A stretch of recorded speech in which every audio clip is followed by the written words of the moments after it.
So good evening. Again, can you please confirm whether you can hear me and also see the screen? Yes, sir. Yes. Yes, sir. Okay, thank you. So we will continue our discussion. Thanks for joining for the extra class today.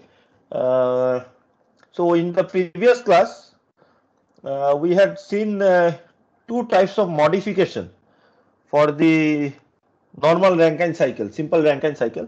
One is known as reheating, and we have seen what is reheating. Means we have an additional heating process and an additional expansion in the turbine, and which results in more work output and also increases the efficiency. And the second type of modification that we have studied is called as regeneration, where we extract some amount of steam from the turbine midway through the expansion in the turbine and use that steam internally for heating the feed water. Feed water is the water that is passed to the boiler from the condenser. Means from the condenser the water is pumped to a high pressure and this high pressure water is passed to the boiler. This high pressure water from the pump is known as feed water. So to heat the feed water in the boiler, it takes additional energy. So instead of that, some of the heating is done by using the heat that is present in the steam itself. Okay, so this is an internal heat exchange. So this reduces the amount of heat addition from the uh, external source, which is the combustion products. So as a result, what happens? Because the heat addition is reduced, efficiency increases. But the negative point is that the work output per unit mass flow rate also decreases. But the reduction in the heat input is such that the efficiency overall combined effect is that the efficiency is increased. Okay, so that can also be studied by considering the effective or mean temperature of heat addition. And as you can see from this diagram, if there was no regeneration, we would have gone from 2 to 0.5 in the boiler, starting from 0.2 to 0.5 in the boiler. Okay, so the average temperature of heat addition would have been the average temperature from 2 to 5. But by using the by using the regeneration, our starting point for the boiler is now 0.4. So from 4 to 5 is the heat addition in the boiler. So average temperature of heat addition is the average of temperature from 4 to 5. And as you can see, the average will improve because now we are starting from 0.4. We have removed the low temperature heat addition, which actually decreases the mean temperature of heat addition. So this is very advantageous. Okay. And what we have seen in the previous class is that we can locate a optimum pressure. We can locate an optimum pressure for which the efficiency is the highest. Okay, and what was the optimum pressure? We derived some, we did some derivation, and based on that and based on certain assumptions, we found that optimum pressure is the pressure corresponding to a temperature which is midway between the condenser temperature and the boiler, means the saturation temperature of the condenser and the saturation temperature of the boiler. Okay, let me explain again. Saturation temperature of the condenser is this 1 point, temperature at 1, T1. Saturation temperature of the boiler means boiling temperature. Both are boiling, means boiling temperature for the condenser is T1, boiling temperature for the boiler is T4 dash. So midway between these two. So if this is 100 degree or say 50 degree and this is 350 degree, so 50 plus 350 by 2. Okay. So which will be 400 by 2 equal to 200 degree centigrade. So this temperature should be 200 degree centigrade at 0.3. And accordingly, we can find out what is the saturation pressure corresponding to 200 degree centigrade. That is the optimum pressure at which you need to extract the steam from the turbine. Okay. So we need to know at which pressure we need to extract the steam from the turbine. So we need to extract the steam at that optimum pressure. Okay. So this up to this we have studied in the previous class, and we have seen that with the optimum configuration, the efficiency can be denoted in terms of these alpha beta parameters. I hope you have read this material, otherwise you will not be able to remember what is alpha and what is beta. Okay, I will just quickly explain once. So gamma was the parameter from 1 to 3, and alpha was the parameter. It is written here. Alpha is the parameter from 1 to 4 dash, okay, which is not varying. And beta is the parameter from 4 dash to 5, or from 3 to 6, or from 1 to 7, assuming all of them are equal. Okay, so this is the parameter, means enthalpy differences. So based on this, we found that the efficiency for the optimum configuration is given by this expression 1 minus 1 by 1 plus alpha by 2 beta whole square. Without regeneration, we can easily find out that the efficiency is 1 minus 1 by 1 plus alpha by beta.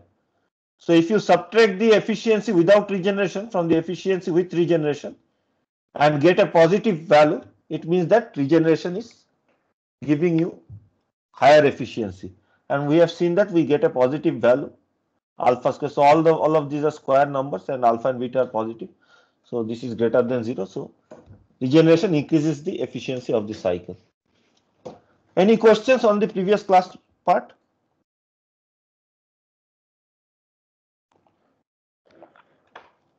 Please go through these materials after the classes. Otherwise, the next class, not after the class, before the next class, means say we have a class on Monday. So Sunday evening, you can just have a glance to the material for 10-15 minutes. So in that time, you will remember the things for the next class. It will be very helpful. Otherwise, the continuity in the classes is difficult. Okay. So this case, what we have studied is a specific case of only one regeneration process. Okay, but in real life, there are multiple regeneration processes. Like one, I will show you one diagram. Maybe it is here. Okay, like this. So 1, 2, 3. Here there are 3 regenerators, 3 feed water heaters are present. Okay, so each of them extracts some amount of steam from the turbine and then mixes them with the feed water to increase their temperature. Okay, by increasing the number of feed water heaters or number of regeneration processes, the inlet temperature to the boiler is increased. So mean temperature of heat addition is increased, so efficiency is increased. Okay, so theoretically we can put more and more number of regenerators to increase the efficiency more and more. Okay, but however, from practical point of view, this will increase the cost of the installation. So if there are more than one number of regenerators, without going to derivation, we can write that the optimum values of this temperature rise for each regenerator is T boiler minus T condenser by n plus 1, where n is the number of regenerators or heaters, feed water heaters. Okay, T boiler minus T condenser by n plus 1. Let us try to look at it again. T boiler is this temperature, boiler temperature T4. T condenser is the condenser temperature T1. Okay, so T4 dash minus T1, this minus this temperature. So if n is 1, if the number of feed water heaters is 1, then the temperature rise in the feed water heater is T4 dash minus T1 divided by 2. Okay, so half of it. That we have already found from our calculation, that this is half. Okay, but if there are 2 feed water heaters, then we have to divide it into 3 equal parts. T4 dash minus T1 divided by 3. So one first part will be for the first feed water heater, second part will be for the second feed water heater, and third part is for the boiler. Okay, so 3 feed water heaters. If there are 3 equal divisions. If there are 3 feed water heaters, then I will have to divide it into 4 equal parts. One part for the first feed water heater, second part for the second part feed water heater, third part for the third feed water heater, and fourth part for the boiler. Equal divisions. So if the temperature goes from 50 to 350, so the total range is 300. So you have to divide, each division should be equal to 75 degree. Okay, so first feed water temperature should be 50 plus 75, 125. Second feed water temperature should be 125 plus 75, 200. Third feed water temperature should be 275, and then finally this boiler saturation temperature is 350. Okay, so now the question, there is a question that why are we, so let me again explain once. Okay, so if there is one feed water heater, we are taking the temperature or we are selecting the feed water pressure such that the temperature is midway between 4 dash and 1. Okay. Similarly, if we have two feed water heaters, we are selecting this pressure such that temperature is one feed water heater takes it to 1/3, second one takes it to 2/3. Still 1/3 remains for the boiler to heat. Okay. We never take it to the final boiler temperature. So the question is, why are not we taking it to even higher temperature? Why are not we extracting, why are not we extracting the steam at this point?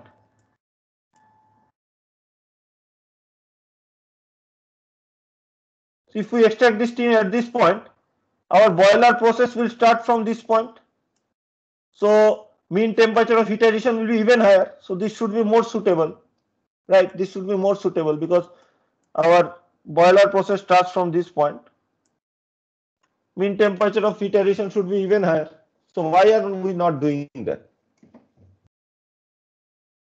Is my question clear to everyone, or should I again explain?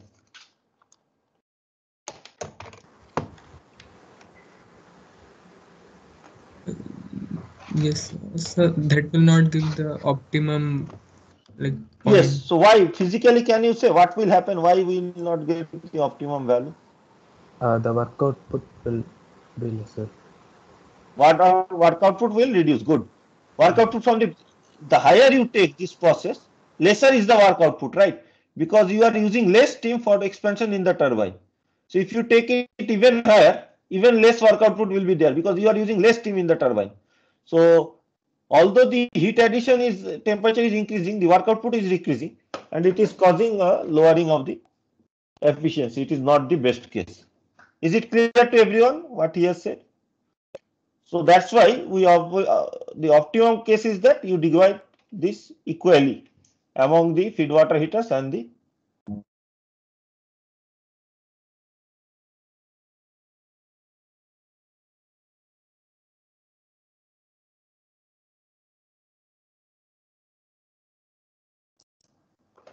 so you have what is this?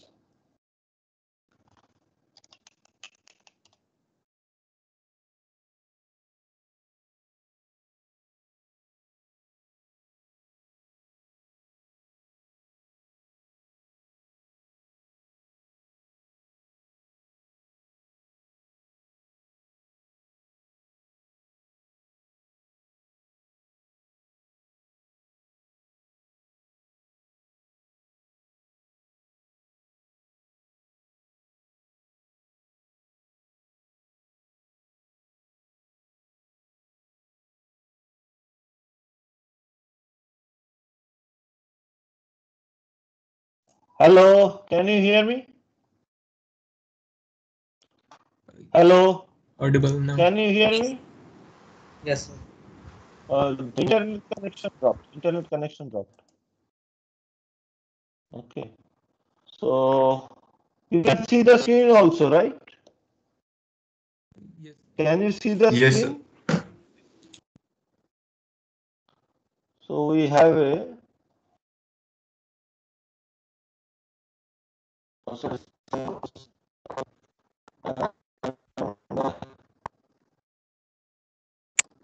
we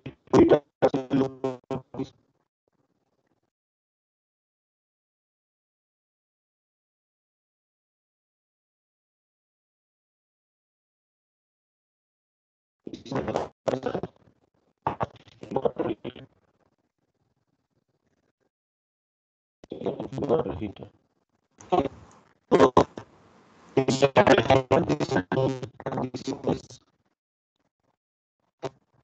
This temperature difference is equal to this temperature difference.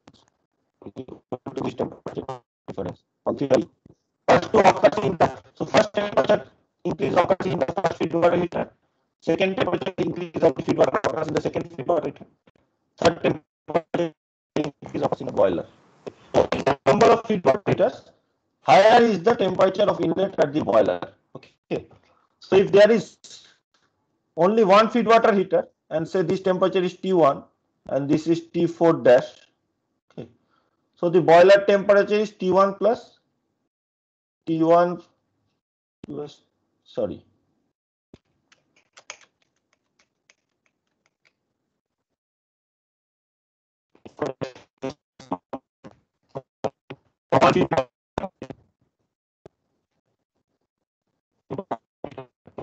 If I have 2 feed water heater, the entry temperature of the boiler is T1 plus 2 into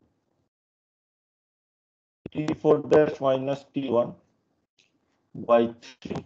Okay, this is for 2 feed water heaters. Similarly, you can find out for the next case, it will be 3 by 4, T1 plus 3 by 4, T4 dash minus T1. So boiler increases as a result, efficiency increases. Okay. And we cannot obviously go indefinitely, but 5-6 stages are generally used. Large number of stages are used in real life scenario. Okay. See is that for the first feed water heater, without the feed water heater, the approximate inlet temperature would have been T1. Okay. Let us put some values. Say T1 is equal to 50 degrees centigrade and T4 dash is equal to 350 degrees centigrade. Okay. So this temperature, this is 350 and this is 50 degree. Okay. So without any pump temperature increase in the pump temperature is given, with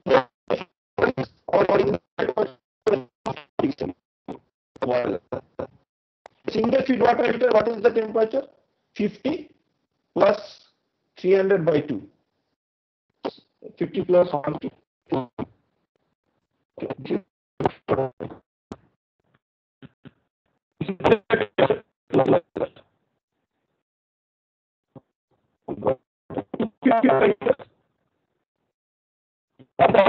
Optimum value is 350 minus 350 by 3, so 100 per heater. So because there are 2 heaters, 2 into 100, so 350 minus 50 by 3, 100, 2 into 100, 200 plus 50. So 50 degree would have been the boiler temperature. 350 water heaters. You will see that this is 276. 50 plus 225. 274. So what we can see here is that if the first feed water heater, whenever you put, there is a massive change. Okay, if 150 degree increase is occurring in the feed water temperature. Second feed water heater is effective, but much less effective than the first feed water heater. Third feed water heater is even less effective. Okay, in raising the feed water temperature. So at the optimum condition. So if we just keep on indefinitely increasing the number of feed water heaters, the effect gradually diminishes. Okay, so we get less and less heat. Okay, but the cost keeps on increasing. So as a result, we don't need to put a large number of feed water heaters. Okay, so this is what is written here. So temperature rise due to regeneration. Regeneration is the heating in the feed water heater. Is N in N plus 1 T boiler minus T condenser. Okay, so for one N equal to 1, temperature rise of the feed water is half T boiler minus T condenser. For N equal to 2, temperature rise is 2 by 3 T boiler minus T condenser. So for each additional stage, the increase of efficiency is lower. So first stage increases the efficiency drastically. So without there is a large difference. From one stage to 2 stages, differences. Okay. So the efficiency plot looks like this. With number of feed water heaters, without any heater, we have a base efficiency. Then with one heater, there is more increase, 2 heaters. So gradually the effect of efficiency is reduced with the number of heaters. Okay. And generally we operate with 5, 6, 7 heaters. We will study later on, maybe in the next class, what is the alignment of the heaters. But we should just remember that the increase in efficiency is not linear. Gradually decrease, means it is not that by adding, instead of 2, if we have 4 heaters, we will have double the efficiency, or we will increase the efficiency by 2 times. The effect will be reduced. Is it clear what I am trying to say here? Or trying to say?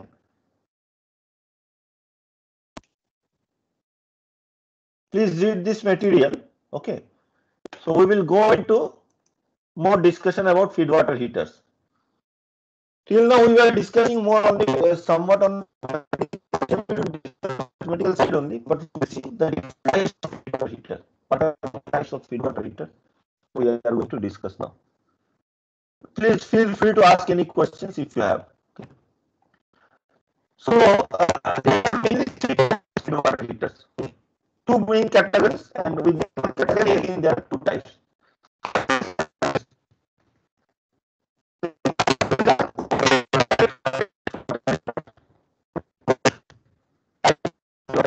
Both these but this is a regenerative device. Okay, this is why the heat exchange occurs for the regeneration process. If you don't remember how the regeneration cycle looks like, we have discussed it previously. I will open it once again for your benefit. Okay, this is how the regeneration cycle looks like. Let us start from any point. Voice is breaking Yes. in sometimes. I think the internet connection may be the problem. Let us wait for 1 minute then and continue. Is my voice clear now? Network quality is poor. Yes, now it is Check. clear. Let me check. I think it's because of network quality. Okay.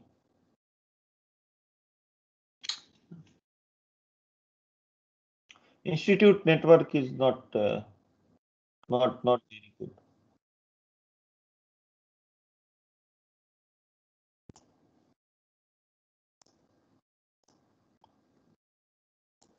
Let us go back to our discussion. Not this one. Am I audible now? Can you again just please confirm? Yes, now you are audible. Okay, good. So let us recap once how the regeneration cycle looks like from the component point of view. We are looking at the TS diagram, but TS diagrams are sometimes confusing. So if you start from any point, say 1.1, okay, at point 1 we don't have the entire water content. Okay, we have 1 minus y fraction of water. This is at low pressure and low temperature. This is pumped back to intermediate pressure. What is the intermediate pressure? The intermediate pressure is equal to the pressure at which the steam is extracted from the turbine for regeneration. Okay, so this is pumped back to intermediate pressure. Say after the condenser pressure is 50 kPa, now it is pumped to 500 kPa. Okay, this is passed to a chamber which is known as feed water heater. Okay, it is just like a heat exchanger. There are two types of heat exchange process. The first type is like a open chamber. Okay, like a big box is there, container or tank, and you are providing the steam here, the water here from the pump. Okay, from other side, at the same pressure,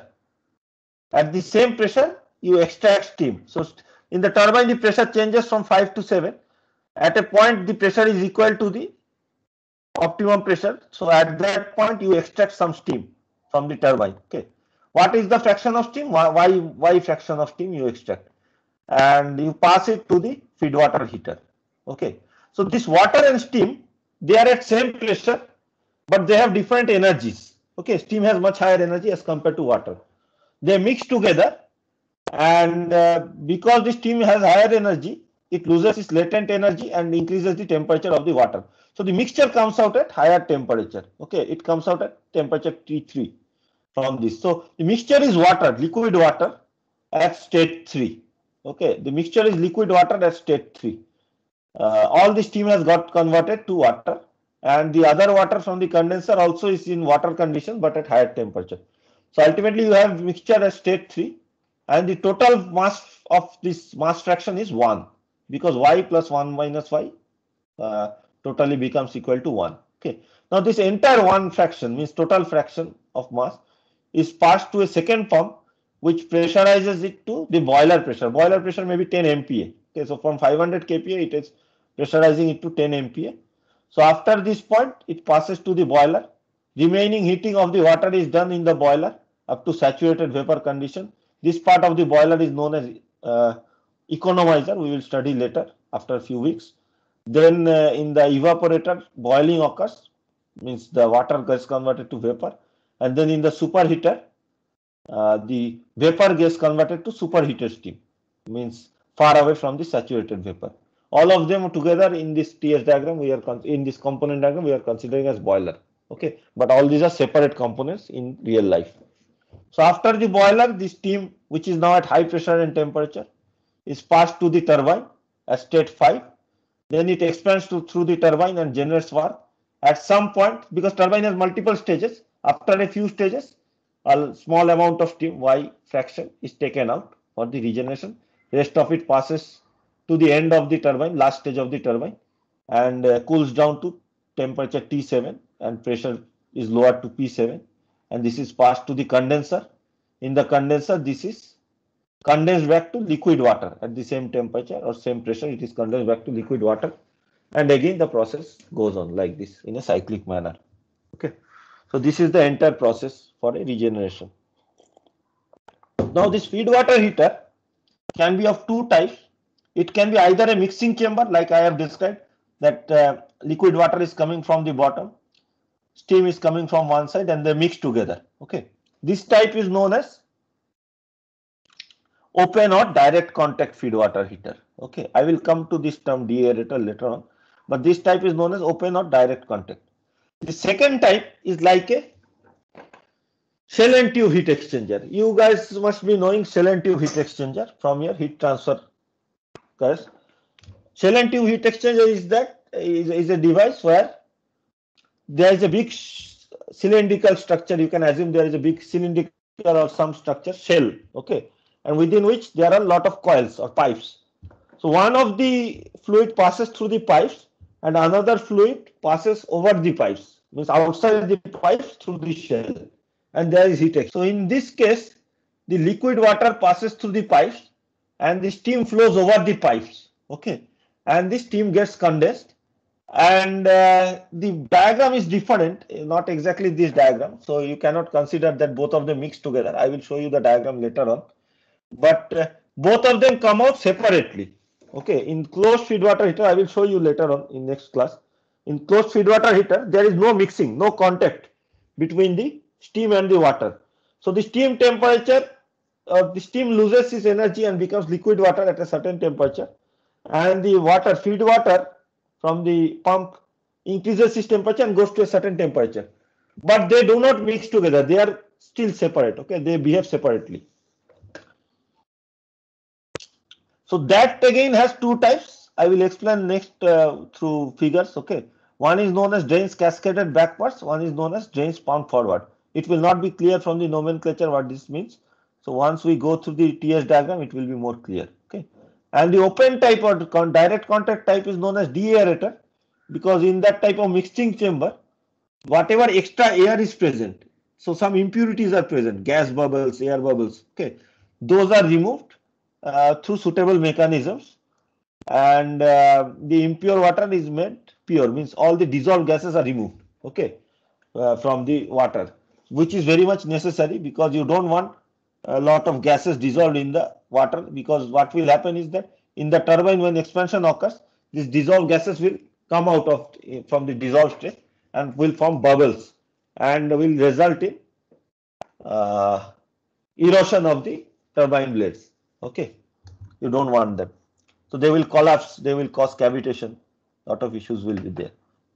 So there are three main types of feed water heaters: open, then closed with drains cascaded backwards, and closed with drains pumped forward. I will explain what are these two types: closed with drains cascaded backwards and closed with drains pumped forward. But before that, let us have a quick look at the open and direct contact type again. Okay, till now what we have studied, here, these are all for the direct or open or direct contact type. Okay, all the optimization that we have done, but they also hold true approximately for the closed type. Okay, so now I am going to show you a realistic TS diagram for a regenerative cycle with multiple open feed water heaters. Okay, instead of one. So what you see is exactly of similar nature to what we have studied. Okay, what you see is exactly of similar nature to what we have studied.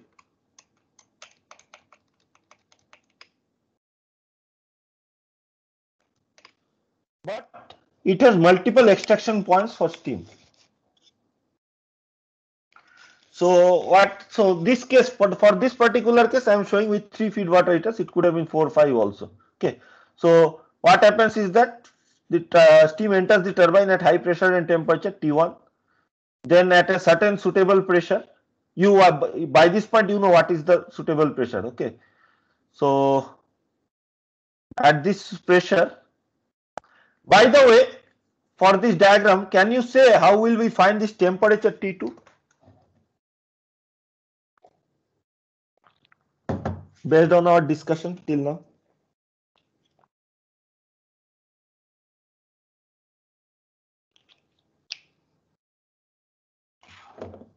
During our calculation, we need to find the temperature T2 to find the enthalpy H2. How will we find the T2? Because it is outside the two-phase region. We cannot find the quality. T3, T4 is easy. Saturation temperature. We know what is the, we can calculate the quality. But what about T2? How will we find T2? From the beginning, can you explain? Can some of you or one of you?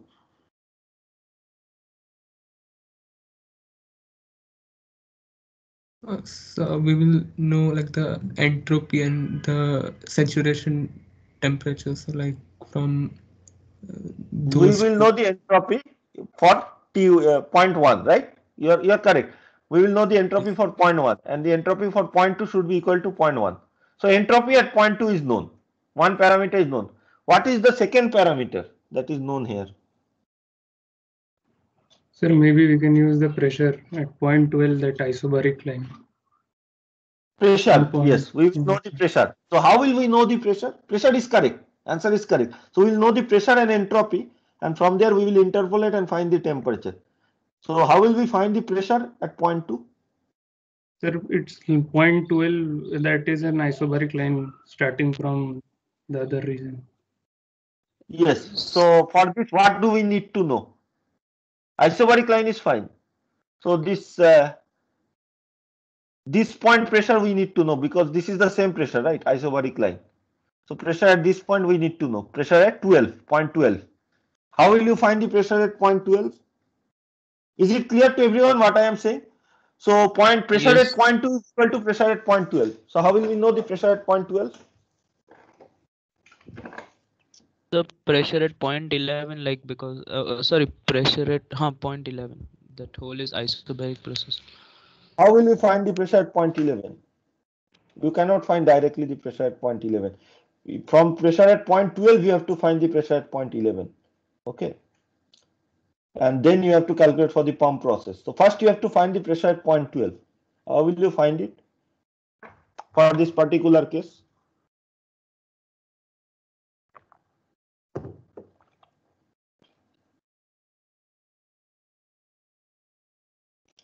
Typically, what are the things that are given in a design? Like when you are designing, what will be known? One thing that will be known is the boiler pressure, and second thing that will be known is the condenser pressure. Okay, while designing, so boiler pressure is 10 megapascal and condenser pressure is 10 kilopascal. So now, based on this information, can you tell me step by step how to find the temperature at point 2? Okay, we are going back tracing. But can you tell me step by step how to find the point 2 temperature? Boiler pressure is given and condenser pressure is given. Sir, if we know the pressure, boiler pressure, so we know pressure at point 13, and then the work done would be like we know the volume. So like from V1 into P2 minus P1, we could get pressure at point 12.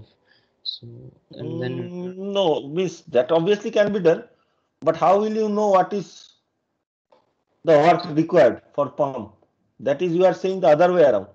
By So, knowing the pressure at point 12, you will know what is the work required for the pump.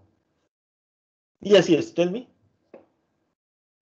no, sir. Like I thought, like we would know the work, like the pump inputs we are giving, but No. maybe Pump yes, input cannot be given, right, in a design. That you yes, have to sir. calculate, right? Yes. Boiler pressure and condenser pressure are design parameters. I will explain again once what are design parameters.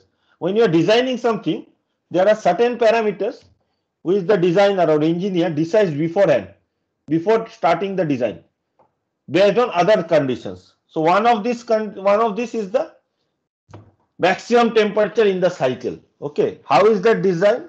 Maximum temperature in the cycle in this case is T1. Okay, this is the entire cycle maximum temperature. How can anybody say, or how do we determine what should be the maximum temperature? How the designer, say you are working in a company and somebody asks you to design the thermodynamics of a power plant. So how will you start? So they have not given any data to you. They have said that okay, we need this amount of power.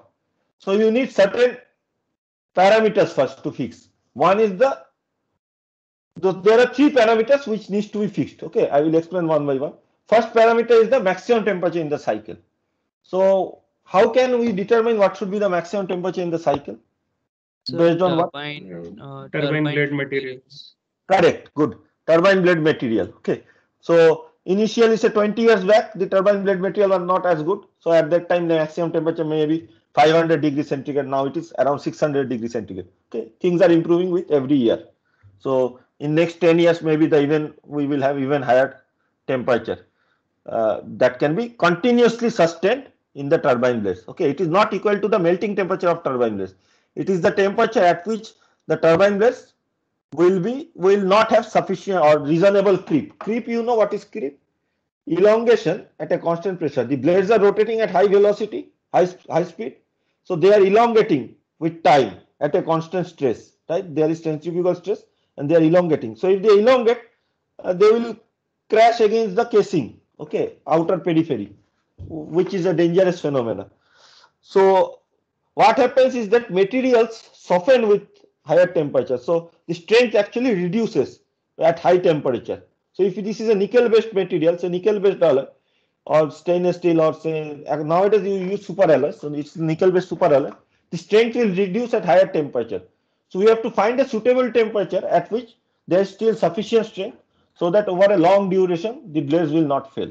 So T1 is fixed.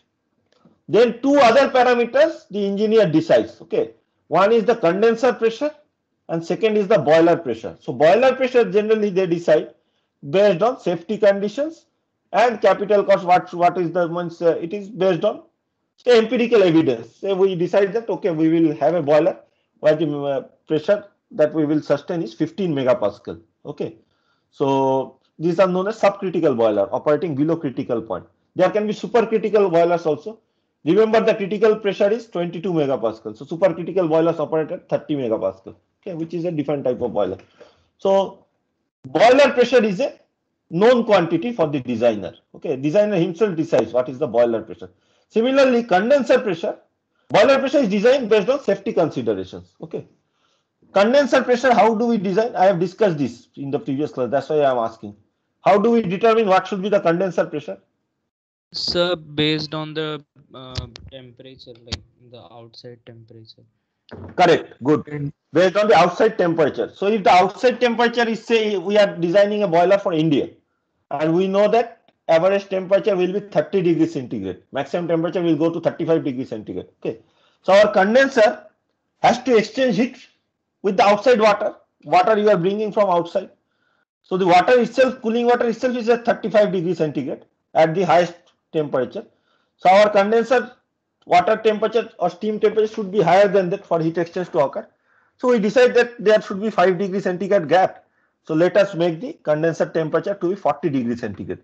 So for 40 degrees centigrade, we decide what should be the boiler pressure, condenser pressure and saturation pressure, and that is the condenser pressure. Okay. Similarly, say your friend is working in some other cold country, okay, in Canada, and they are designing a power plant to work in the northern regions of Canada.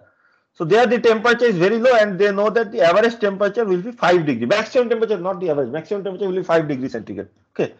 So then they can design the condenser to be operating at 10 degrees centigrade so that there can be sufficient temperature difference for the heat exchange to occur.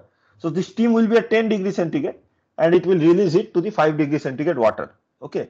So their condenser temperature can be 10 degrees centigrade. Accordingly, they will have an optimum boiler condenser pressure. Okay. and their actually net work output will be higher for the cold country. That is an advantage for them. They have more work output because of lower condenser pressure. Okay, because you get more work output from the turbine if you lower the condenser pressure. So anyway, so these are the three parameters: condenser pressure, boiler pressure, and maximum temperature in the cycle. These are already fixed. Okay, now everything else is not known at this point. Okay, and the designer has to calculate or decide. So now say designer decides that we will have three feed water heaters, three degeneration processes. Okay, and draws this diagram. And now he has to find this temperature at point 2 to find the enthalpy at point 2. Now how will he find it? Already you have explained nicely that we can use the entropy at point 1. So this is isentropic process. So S2 is equal to S1. So one condition is known. Second thing we need to know is the pressure at point 2. So P2 and S2 will give us the temperature at point 2. Now the question is how to determine pressure P2, okay, based on boiler pressure and condenser pressure. So up to this point we have progressed. Okay, we know the boiler pressure, we know the condenser pressure. How will we know? How will we calculate, or how will we determine? If you are given the responsibility of design, how will you determine what should be P2?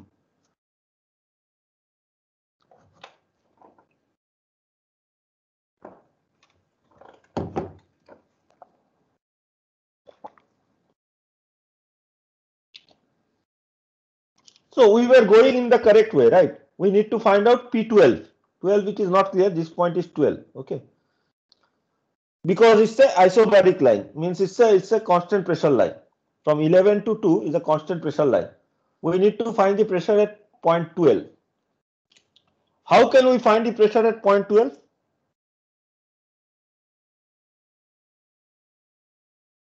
We have discussed just now, today itself. So we'll know the temperature like at 12 by. We will find the temperature at point 12. Okay. We first need the temperature at point 12. How will we find the temperature at point 12? You are When going the the correct. boiler and condenser temperature, like Based on that and based on the number of feed water heaters. So we have three feed yes. water heaters. So we will have to use this type of equation. Sorry. This type of equation to find out delta T for each feed water heater. Okay. So for the we can find out because we have three feed water heaters. So how will you find T boiler and T condenser?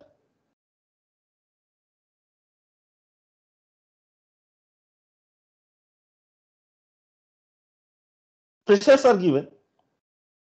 So what is T boiler and what is T condenser? All the steps we need, right? I want to go from even the basic steps so that everybody understands. There should not be any step jump. So we know the pressure. So next step is to find the boiler temperature and condenser temperature from the pressure. How will you decide? So the T boiler is like T saturation At the boiler pressure, correct. And same yes. for the condenser. So now this point temperature is known, T boiler and T condenser. And you know that they have to be equally divided. So if there are three feed water heaters, you have to make 4 equal divisions. Okay. So first division, second division, third division. So from this you find out what is temperature at point 12. Is it clear to everyone? I hope it is clear. So once you find the temperature at point 12, the pressure at point 12 is equal to the saturation pressure corresponding to the temperature at point 12. Okay. Saturation pressure corresponding to the temperature at point 12. We can easily find. So that is the pressure even at point 2. But the temperature is not equal to T12. T2 is higher than T12. Okay. So but pressure is known, entropy is known. We can interpolate from the superheated tables. Maybe I will give you a problem like this to solve. Or you can on your own try a problem. Just make up a problem. Making up a problem is not difficult. Assume that the boiler pressure is 15 MPa or 10 MPa and condenser pressure is 10 kPa and you have 3 feed water heaters. Find out the inlet temperature for each feed water heater. This problem you can solve. Okay. And maximum temperature is say 600 degrees centigrade. So I will just state again. You can note down if you want one practice problem. I don't know the answer because I am just making it up now. There is a cycle with three open feed water heaters. The boiler pressure is 10 MPa. The condenser pressure is 10 kilopascal. There are three feed water heaters equally spaced at optimum condition. Maximum temperature in the cycle is 600 degrees centigrade. Find out the inlet temperature of each feed water heater. Okay. This is a problem you can try for practice. You can also try to find out the efficiency for practice. So this type of problems you can expect in the exam also. Okay. So we will not go into much details of open feed water heaters, but this is how the open feed water heater looks like. So if I have three feed water heaters, at a certain point I will extract some amount of steam. Say let us call this as Y3. Then so already we have steam which is equal to 1 minus Y3 from point 2. Okay. So after point 3, at point 3 we will extract some more steam. Let us call this amount as fraction as Y2. So after this we have 1 minus Y3 minus Y2. Okay. Then at point 4 we will extract some more steam. So after this point we have 1 minus Y1 plus minus means 1 minus bracket Y1 plus Y2 plus Y3 amount of steam. This is the steam that passes to the condenser. So after condensation, it is pumped back to the first feed water pressure. Okay. After the first feed water means after it goes to the first feed water pressure, it is heated. It is mixed in the first feed water heater or mixing chamber. It is mixed with the first steam that has been taken out. So it mixes with the Y1 amount of steam, and then this mixture, now it has total mass of 1 minus Y1 plus Y2 plus Y3 plus Y1. Okay, so Y1 Y1 gets cancelled. 1 minus Y2 minus Y3. So this is again taken to second feed water heater pressure, and again second it mixes with the steam that was taken out at the higher pressure. Okay. Similarly, the entire mixture is taken to a higher pressure, and it mixes with the third steam. So there are three mixing chambers, and three mixing processes occurs, and after that the entire mixture passes to the boiler. Okay. The calculation is exactly similar to the problem that we have solved. We have solved a problem, if you remember, for a single feed water heater.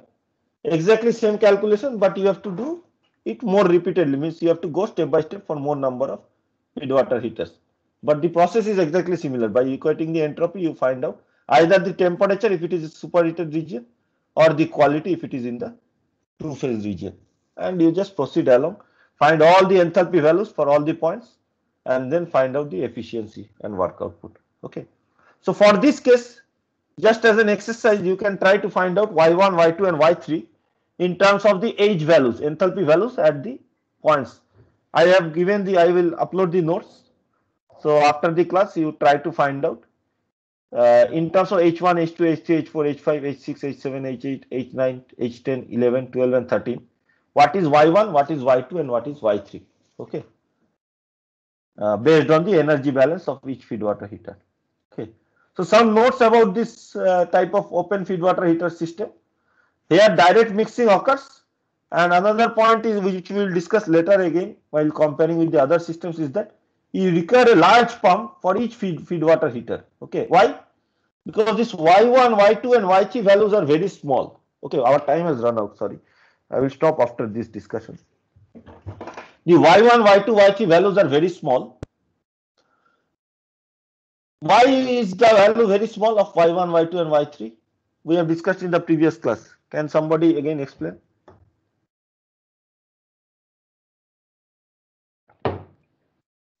Why is the value of Y1, Y2, Y3, these are very small?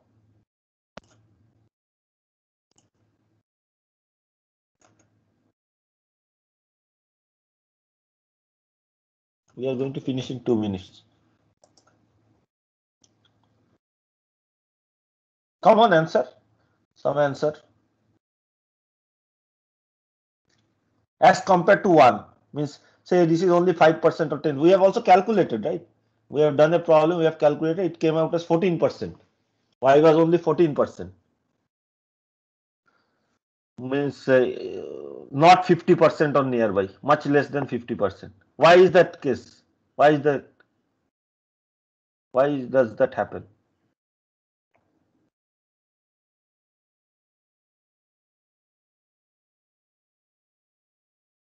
No answers? Very trivial answer. what happens, what this Y1 amount, how is it participating in the heat exchange? It is losing its latent energy. So from steam, from vapor state, it is going to liquid state.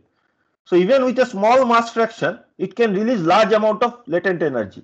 Whereas the 1 minus Y1, this amount of steam on the other side, although this is not steam, this is water, this mass is very large, but it is only gaining sensible energy.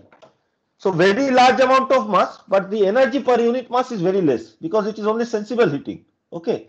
So in the heat exchange process, if you exchange latent heat and use it for increasing sensible heat, you will see that you can increase the temperature of a large amount of large mass of the fluid, right?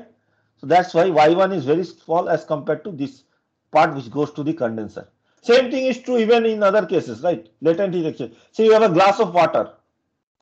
If you put an ice cube in that glass of water, you can cool it to very low temperature. If you put same amount of water as ice, but in water form, liquid water form at 0 degree centigrade, the cooling will be much less. Okay, because ice will take up the latent heat while melting, and the water temperature will go down drastically. Okay, so that's why ice will be much more effective than mixing with cold water. Mixing with cold water, you will need large amount of cold water, but mixing with ice, you will need small amount of ice. Okay, same thing also holds true here.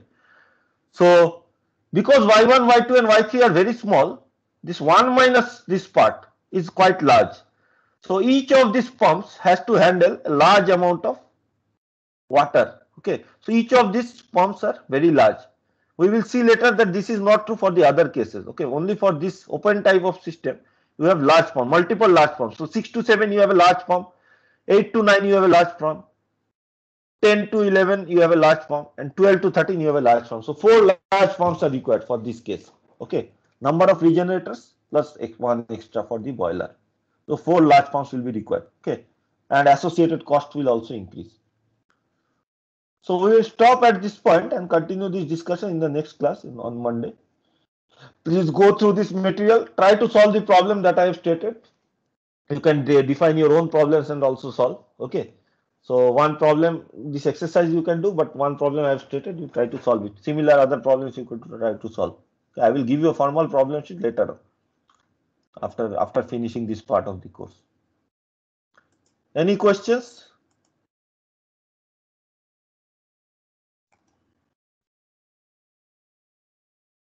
Any suggestions regarding the course, how the course is going, or any constructive feedback, how you want to? Let me stop the recording first.